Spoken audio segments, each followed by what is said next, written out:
Rosie's house, I think it was the first time that I was doing something away from school where I had to commit to it.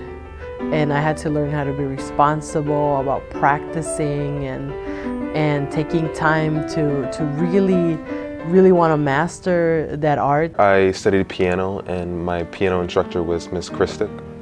Besides practice, the most helpful thing I think I've taken from my piano instructor was the way she taught me to approach music, and specifically with the piano, to take it slow, to start out with one hand and then the other before putting it together.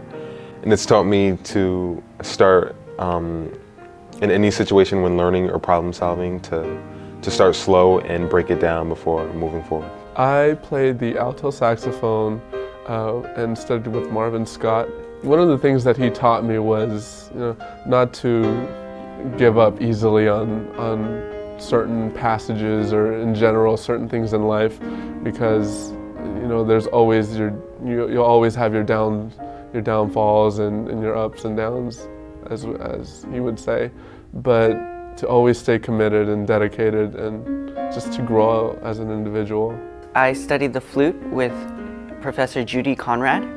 What she has taught me was to never give up, to know that I can only do my best and the rest can take care of itself. When I first started, I was terrified to perform, and I remember one of my early, my first recitals, I was terrified, and I remember going up there and I think I was shaking, but I remember feeling so accomplished right afterwards, like, oh, I got through this, I probably made some mistakes, but they weren't too bad, and it was a good feeling to feel like I overcame this challenge of, being scared, and yeah, and I just remember that feeling of accomplishment. I've taken private lessons here for 8 years, and I never had to pay for it. And that is so fortunate for kids who can't afford it, who live in the inner city and, whose parents want them to, do something with their lives. It brings back to the community in a good way.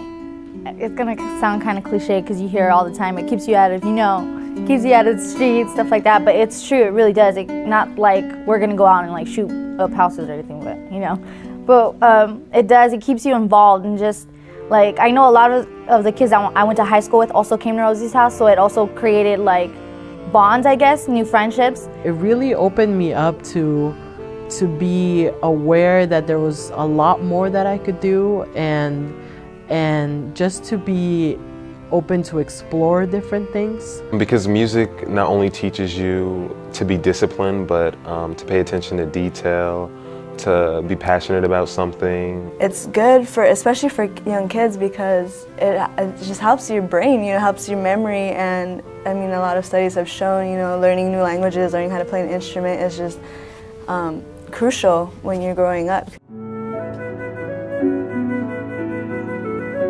When students come to study the music, it's not just, just a professional matter. We're almost like a family at Rosie's house. They're able to focus on kids, and it just helps. That one-on-one attention is really great, because if you're in school, you don't get one-on-one attention because it's usually you're in groups. And I think Rosie's house is really good about emphasizing, independence. Rosie's house was an amazing outlet for me. I know I would come home a lot of times really stressed over homework or just something that happened over school, and I'd be able to come to Rosie's house and just play, and it feels really good to be here and be able to do what you love in an environment where everybody loves to do it too. Somebody cared. Rosie's house makes sure that you always know that somebody cared for you. Somebody was there for you, no matter what's going on. Rosie's house changes lives for the better. I know that it has changed my life, and it will continue to change lives for the future generations.